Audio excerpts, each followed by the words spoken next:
Zeronet TV, ici à l'occasion des Electric Days à la Grande Halle de la Villette. On évoque énergie et innovation, Jérôme. Oui, François, regardez derrière nous, vous apercevez peut-être tous ces stands qui correspondent à des tas d'innovations qui sont en développement chez EDF ou à l'extérieur, grâce à des startups. C'est ce qu'on appelle l'open innovation. Et voilà, eh bien justement, deux startups qu'on va vous faire découvrir dans un instant qui sont présentes ici. Mais auparavant, on va entrer un peu dans le détail. Qu'est-ce que c'est que ces Electric Days? Comment ça fonctionne? C'est la deuxième édition. On va en parler avec Julien Villeray qui est avec nous. Bonjour. Bonjour. Bonjour Julien, directeur de la communication du groupe EDF. Alors c'est quoi les Electric Days? Les Electric Days, vous le voyez, c'est un espèce de grand événement, grande fête, grande célébration et en même temps grande exposition de tout ce qui est l'innovation, à la fois Ambiance innovation électrique. EDF, une ambiance électrique, parce que notre avenir est électrique, vous le savez. Tous les usages finalement de la modernité sont électriques.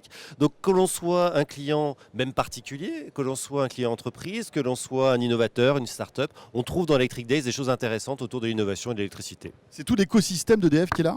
Enfin, C'est- pas tout, mais une Alors, partie. Et on a la chance d'avoir un EDF très grand et présent dans le monde entier, donc c'est pas tout, parce que la grande halle n'y suffirait pas. Mais effectivement, il y a une représentation, finalement une représentativité d'un peu chaque élément, chaque branche de notre écosystème électrique. C'est quoi l'innovation chez EDF? Parce que bon, on connaît EDF, des centrales, des prises électriques, des compteurs. Qu'est-ce qu'il y a d'autre?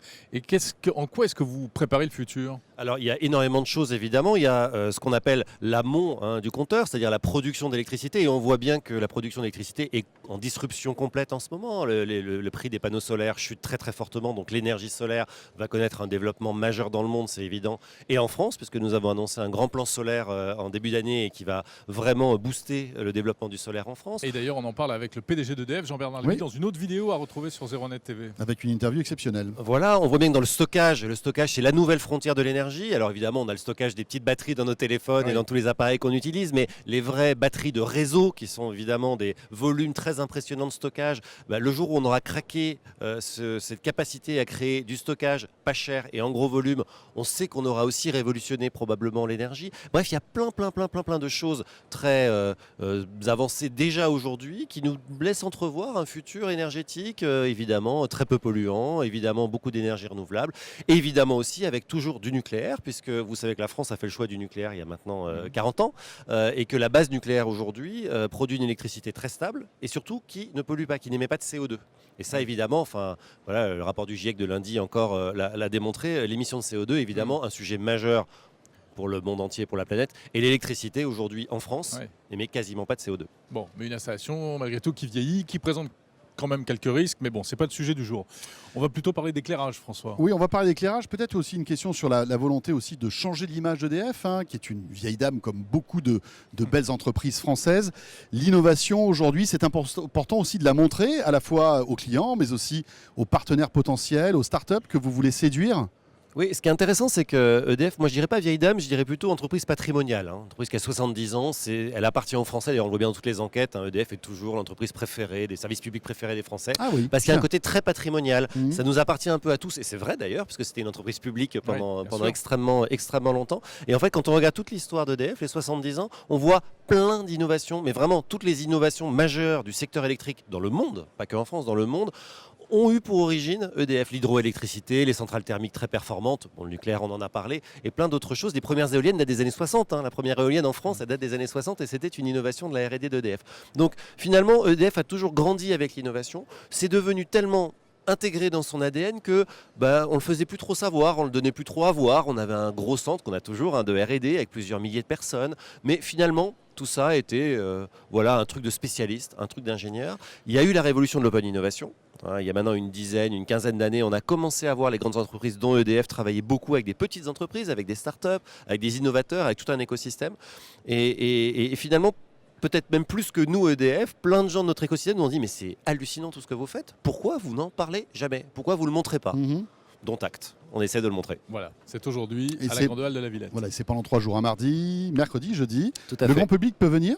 Alors, le grand public ne peut pas venir directement dans l'exposition. Par contre, ils ont la possibilité sur le site internet d'EDF, puis également à travers des médias comme vous, par exemple, de venir découvrir toutes les nouveautés, toutes ces innovations. Mais sur la plateforme edf.com, ils ont absolument accès à tous les contenus et ils peuvent visiter virtuellement. Et puis, il y a des périscopes, et puis ils peuvent suivre les fils Twitter, tout ce que vous imaginez. Julien, un exemple concret de ce qu'on peut trouver ici, une start-up qui est liée à l'éclairage. Alors on se dit, voilà, EDF, éclairage logique. C'est logique. Et puis il y a la problématique des villes, parce qu'on parle aussi beaucoup de smart cities ici. Voilà, c'est Très important pour nous. Intelligent. L'éclairage intelligent pour faire des économies. Et c'est Yves Lehenaf, PDG de Kawantech. Kawantech qui est une start-up, donc ça veut dire quoi Kawantech? Je crois que c'est Kawan en plus. Kawan, C'est breton, voilà. tu vois. Kawantech, Tu je vas parle passer un très mal mauvais le quart d'heure à breton. la fin de l'interview. Je Si parle tu très mal le continues. breton. C'est la chouette qui effectivement la nuit voit très bien, elle est silencieuse, elle gêne personne et c'est un animal extrêmement efficace. Donc Kawantech, voilà, c'était un petit jeu de mots par rapport à la nuit et la vision à la nuit. Bon, alors justement, quelle est votre activité? Vous fabriquez des éclairages sur le bord des routes, mais qui consomment moins. De quelle manière? Alors, on s'est intéressé effectivement aux premières choses. Chez vous, vous avez des ampoules aujourd'hui basse consommation, c'est obligatoire. Pourtant, de l'autre côté de votre fenêtre, c'est allumé en permanence la nuit. Donc on s'est dit, dans la rue, si on peut faire quelque chose là-dessus, c'est généralisable. Il y a des opérateurs qui peuvent industrialiser ça en volume. Il y a quelque chose à faire. On ne peut pas parler technologie, ville connectée, smart city. C'est déjà le premier truc qu'il y a devant chez nous. On ne s'en occupe pas. Donc le lampadaire, on s'est intéressé à qu'est-ce qu'il fallait faire pour lui faire consommer moins. Pourquoi les autres ne l'ont pas déjà fait? Pourquoi l'EDF ne le fait pas? En fait, ce n'est pas si simple que ça.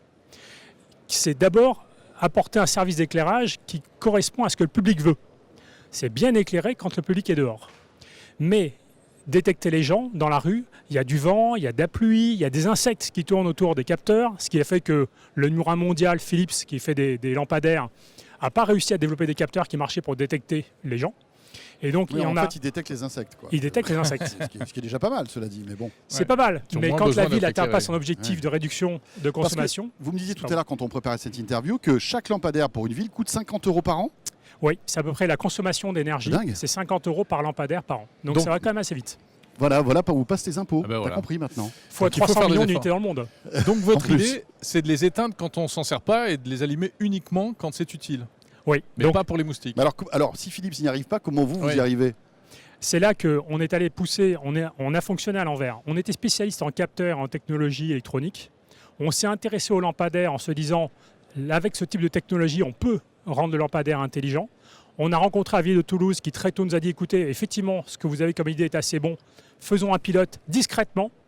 Contrairement à un côté start-up, c'est ma 5e start-up.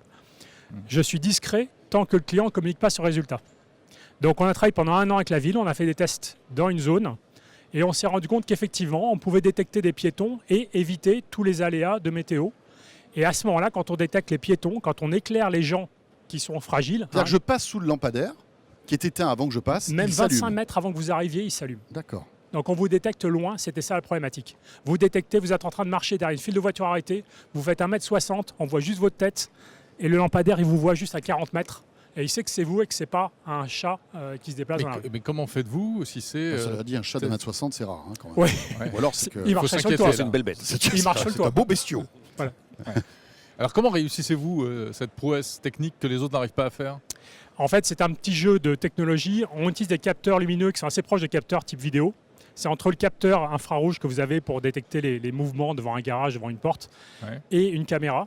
Et en fait, on détecte des variations de luminosité, d'ombre sur le sol, et on groupe, on va dire quasiment des pixels, c'est des blocs de 20 cm, mais on groupe des points qui bougent.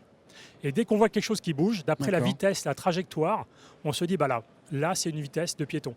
Là, c'est un véhicule qui arrive. Reconnaissance de la forme et du mouvement, en fait. C'est la reconnaissance de forme. Et elle fait les piétons, mais on fait effectivement, on retire la voiture. Quand on voit une voiture bouger, on se dit, OK, là, il phare, pas la peine de monter. On laisse quand même un tout petit peu de lumière. Donc ça ne s'allume pas quand il y a une voiture qui passe? Alors ça, on reste toujours un petit peu de lumière. On s'est rendu compte en travaillant avec les villes. C'est pour ça que nous, une start-up, on a des idées technologiques, mais les mettre en application, c'est ça la problématique. Quand on touche la ville, on n'a pas la maîtrise. On connaît un peu les normes, mais pas autant qu'un groupe dans ce métier. Le déploiement, les agents qui installent ça, qui le maintiennent, comment l'exploiter. Un lampadaire, en moyenne, dure 25 ans en France. Donc, une garantie, c'est 10 ans. C'est leur métier. Donc, moi, quand je viens entrepreneur avec une technologie, soit je viens, je dis, je suis super, et puis je lève X milliards, j'embauche tous les gars qui vont bien à l'américaine, et j'y vais. Ou alors, je dis, de toute façon, c'est hors de mon panorama. Il y en a partout dans le monde. La meilleure technique, c'est, je fais juste la brique, et je demande aux autres, OK, comment je fais avec vous? Julien Villeret, c'est important donc de détecter ce type de start-up pour EDF. Parce que, alors moi je me dis bêtement, EDF, ils vont chercher des solutions qui permettent d'économiser de l'énergie. Ça veut dire qu'en fait, ils vont gagner moins d'argent. Je me dis, c'est bizarre quand même de pousser des solutions qui, à terme, vont vous faire rentrer moins d'argent, entre guillemets, non? Mais j'ai peut-être pas tout compris, je sais pas. Si, et en même temps pas tout. Ben voilà. Effectivement, parce qu'il y a deux phases C'est pour de ça la que j'étais pièce. pas sûr. T'es pas Il y a sûr deux de ma phases de la question, pièce. mais... EDF a, depuis les années 70, donc ça date pas d'hier, mon bon monsieur, EDF a toujours été un promoteur de la sobriété énergétique parce que ça fait partie aussi de son contrat avec l'État qui demande aux Français de mieux consommer. Donc effectivement, on est une entreprise, d'ailleurs vous le voyez bien dans nos publicités, on fait des publicités pour ça. Pour économiser de l'énergie. Économiser de l'énergie, c'est important. Et donc on a cette fonction citoyenne, cette responsabilité et on la pousse très positivement dans le public et on le fait vraiment avec conviction. Ensuite, il y a une partie de notre business qui est nouveau. C'est les services énergétiques finalement. C'est-à-dire qu'aujourd'hui, nous vendons de plus en plus du conseil jusqu'à des solutions techniques vraiment applicatives.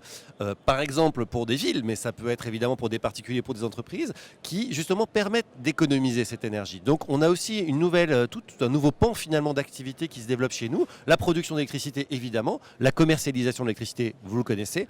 Et maintenant beaucoup les services énergétiques. Et dans cette grande famille des services énergétiques, on peut mettre beaucoup de choses, dont effectivement des solutions technologiques comme celle-là.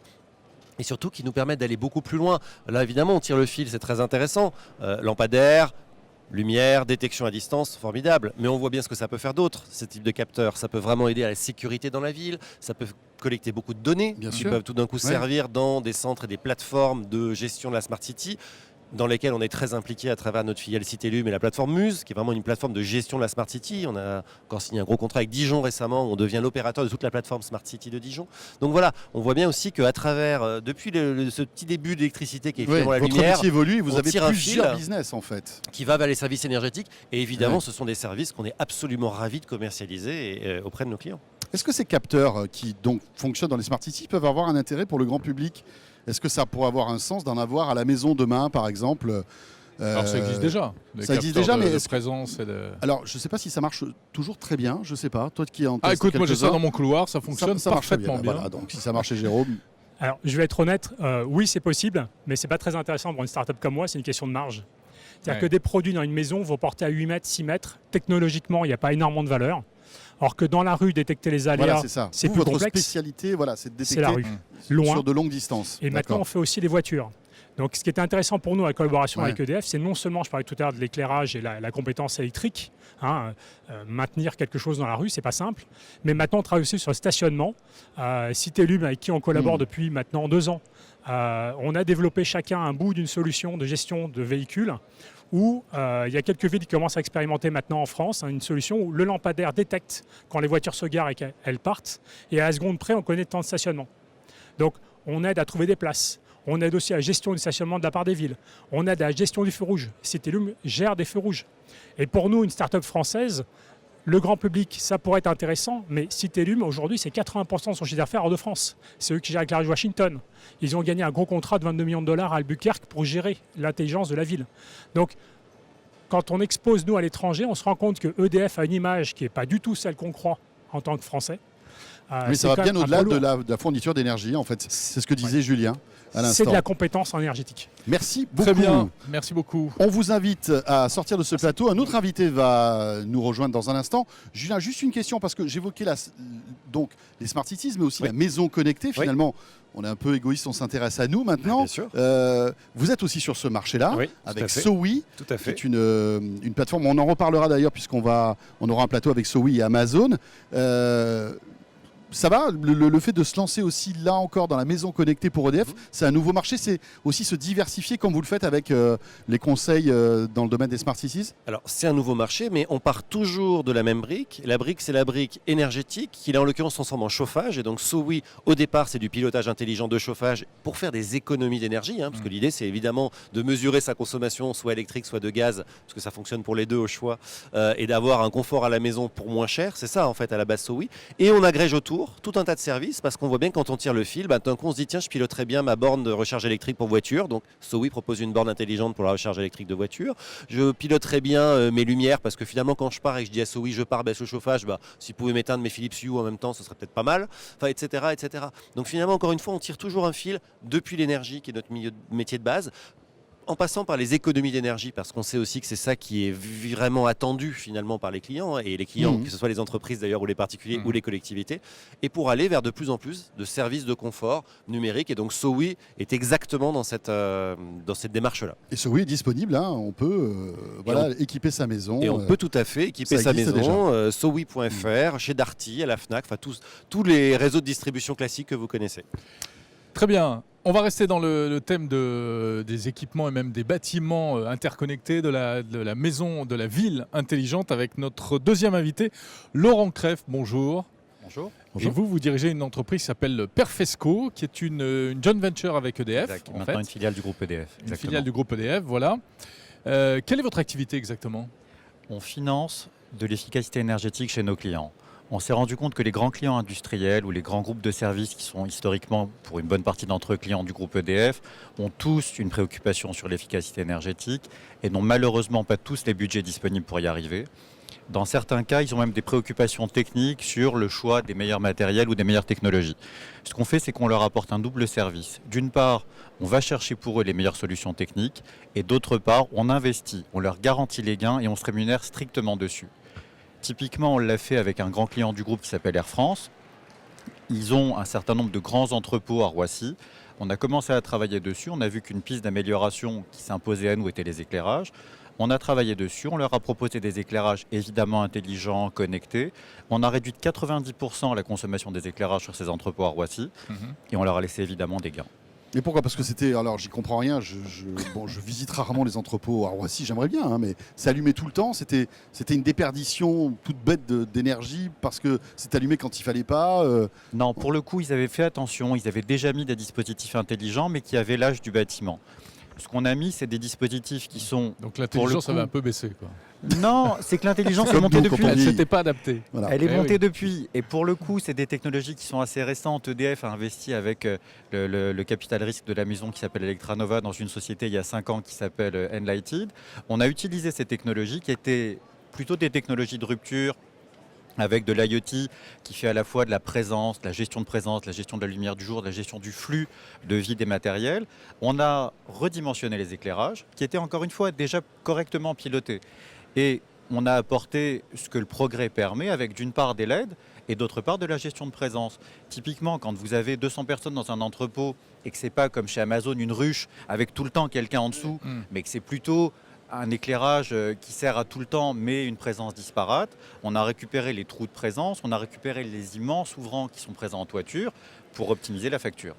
Moi, j'avais juste une question encore à Julien, pour revenir encore au grand public. On parle de plus en plus, ça fait la deuxième start-up qui nous parle de capteurs pour éteindre des bâtiments, les allumer, les lampadaires, etc. Mais on est très peu à voir ça encore à la maison, ces capteurs-là. Alors que c'est peut-être ce qui aurait de plus simple à installer finalement, pour convaincre les gens qui peut-être nous regardent que ces capteurs existent. Et alors c'est ce qui commence à se développer. On parlait de SOWI, évidemment SOWI permet d'y associer un certain nombre de capteurs et d'ailleurs contient des capteurs lui-même qu'on peut installer chez soi, y compris des capteurs de température où on peut chambre par chambre, pièce par pièce, avoir du coup une température. Ça fait longtemps que tu n'es pas venu chez moi parce qu'il faut que je fasse quelques démos. Hein. Non, mais alors toi, tu n'es pas Monsieur Michu, on va dire. Mais c'est vrai qu'il y a les geeks auront ce type de truc. Mais c'est vrai que le grand public n'est pas encore sensibilisé à installer ces capteurs pour faire des économies d'énergie. C'est pas facile, c'est pas donné non plus. Ah, voilà, tu as lancé le mot, c'est pas facile. Oui, c'est le cas. Pas toujours simple. Effectivement, ce qu'on voit quand même, c'est que les prix, honnêtement, s'effondrent. De plus en plus de capteurs sont embarqués dans des objets du quotidien. C'est-à-dire ce ne sont plus des capteurs autonomes que l'on doit installer soi-même, mais finalement, dans un certain nombre d'objets du quotidien, ils vont être déjà préinstallés. D'ailleurs, de la même façon que tout ce qui est reconnaissance vocale, on parlait d'Amazon Alexa ou Google Assistant, c'est pareil, sont de plus en plus embarqués dans des objets du quotidien qui ne sont pas à la base spécialement des assistants vocaux dédiés à l'usage domestique. Donc, on voit bien que tout ça va se diffuser progressivement de façon capillaire et justement toute la valeur ajoutée, on l'espère en tout cas d'un EDF, c'est capable d'intégrer tout ça parce qu'on sait bien que les technologies, les protocoles ne sont pas forcément intégrés les uns aux autres et donc nous on est complètement agnostique. Et donc on est capable de travailler encore une fois pour le grand public ou pour les entreprises dans un environnement d'agrégation finalement de toutes ces compétences. Vous n'avez jamais pensé à développer votre propre plateforme ? pour ce type d'outil, pour l'IoT par exemple? Alors, il se trouve que nous avons notre propre plateforme qui fait tourner d'ailleurs Sowi, parce que Sowi en fait tourne sur une plateforme qui est une plateforme de notre société qui s'appelle Edelia, qui a une plateforme IoT, D'accord. qui d'ailleurs est utilisée aussi dans le cadre d'entreprises. Et nous proposons aujourd'hui en marque blanche cette plateforme à un certain nombre d'autres partenaires. Encore une fois, nous, notre volonté, c'est vraiment de rester dans notre métier d'énergéticien et de l'étendre vers les services énergétiques. Nous n'allons pas devenir demain Amazon ou Orange, hein, c'est absolument pas l'idée. Nous, l'idée, c'est au contraire de se connecter au maximum avec ces Donc gens-là. être interopérable. Voilà. Pour pouvoir avoir notre valeur ajoutée et notre valeur ajoutée énergétique. Laurent, un dernier exemple. Tout à l'heure, vous me parliez des Des stations stations-service taxi, c'est ça? Station-service. Un On a travaillé station-service. avec le groupe Esso, qui a à peu près 300 stations-service en France, pour rénover leurs éclairages. Eux, leur problématique, c'était absolument pas d'éclairer moins. Ce qu'ils nous ont dit au début, c'est, vous vous rappelez qu'on a des stations-service dans lesquelles il y a assez peu de personnel, donc si les gens ne nous voient pas, ou si quand ils arrivent la nuit, ils ont l'impression que c'est sombre, on va Oui. perdre des clients. Et ils ont raison. Le premier travail qu'on a fait, c'est un travail de performance sur la qualité des éclairages. Donc on les a aidés à remonter la qualité des éclairages des stations, en mettant encore une fois des technologies qui sont celles du 21e siècle. C'est-à-dire quoi? Des ampoules Des LED. basse consommation, C'est des LED, c'est des choses comme ça? plutôt des LED de puissance. En fait, Mhm. les ampoules basse conso, ce que vous avez chez vous. Non, je l'équivalent- parle pas des ampoules qui font toujours une lumière en demi-teinte. Là, Non, c'est des vrais LED de puissance. On a été chercher Ouais. les bons fournisseurs. Et encore une fois, on est dans le grand public, parce que leurs clients, c'est le grand public, mais on est aussi dans l'industrie. Si on leur met des matériels qui tombent en panne toutes les 3 semaines, ça va probablement moins bien se passer. Donc on leur a mis des matériels qui ont des qualités de maintenance assez fortes, Mhm.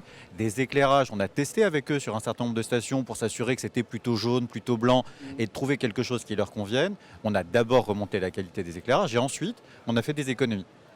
On a fait à peu près 70% d'économies avec eux sur leurs éclairages de Mais tout ça, stations-service. le grand public ne le voit pas en fait, parce que Le grand public ne le voit c'est pas. la facture qui change, mais pas C'est la le- facture qui change, exactement. Encore une fois, notre travail, c'est d'améliorer la qualité des éclairages, mais d'abord d'améliorer D'accord. la facture, mais d'abord d'améliorer la qualité. La solution la plus simple pour améliorer la qualité, la facture d'éclairage, c'est d'éteindre la lumière. Bon, mais encore une fois, si on le fait, ça va moins bien se passer Oui. pour les gens qui en ont besoin. Puis des stations-service ou des villes sans lumière, ça va être un Ce peu sera moins tristouille, bien. hein. Donc encore une Déjà fois, qu'il y en a dans ce de moins en cas-là, moins.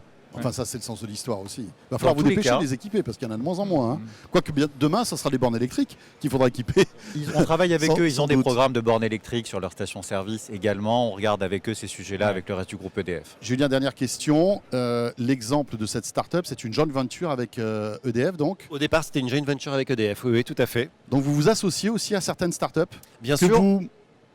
sur lesquelles vous misez misez. parce que vous pensez que l'association est pertinente. Exactement, et on va même plus loin, c'est qu'on a tout un ensemble de dispositifs qui permet de s'associer de façon différente en fonction des besoins à chaque fois. On va avoir EDF New Business, qui est une entité qui va venir prendre une petite part au capital de start-up pour pouvoir les accompagner et se développer et éventuellement évidemment bénéficier de leur technologie. On va avoir un fonds, Electranova Capital, qui lui va vraiment mettre de l'argent uniquement dans les sociétés pour les regarder grandir à distance, et sociétés qui peuvent continuer à travailler avec des concurrents d'EDF, il n'y a absolument aucun sujet. On peut monter les joint ventures quand on considère que c'est des sujets vraiment cœur de métier, en tout cas qui peuvent pour nous devenir des sujets cœur de métier. On a des salariés qui font de l'essaimage, c'est-à-dire que tout d'un coup quelqu'un dans la Ils R&D, vont dans le monter leur marketing boîte à l'extérieur. va monter sa boîte à l'extérieur avec l'aide d'EDF parce Mhm. qu'on trouve que l'idée est géniale, mais qu'elle finalement pourrait mourir au sein d'EDF, grosse structure, Mhm. évidemment avec des Donc, enjeux un peu vous leur donnez lourds. de l'agilité. Donc on leur donne de l'agilité en les laissant se développer avec notre Mhm. aide à l'extérieur. Bref, on a tout un tas de modèles. L'idée, c'est justement de ne pas être monolithique et au contraire d'être le plus ouvert possible. Voilà, et on essaie Très de bien. vous faire partager toutes ces innovations à l'occasion de ces Electric Days. Merci beaucoup Julien et merci Laurent. Merci à vous.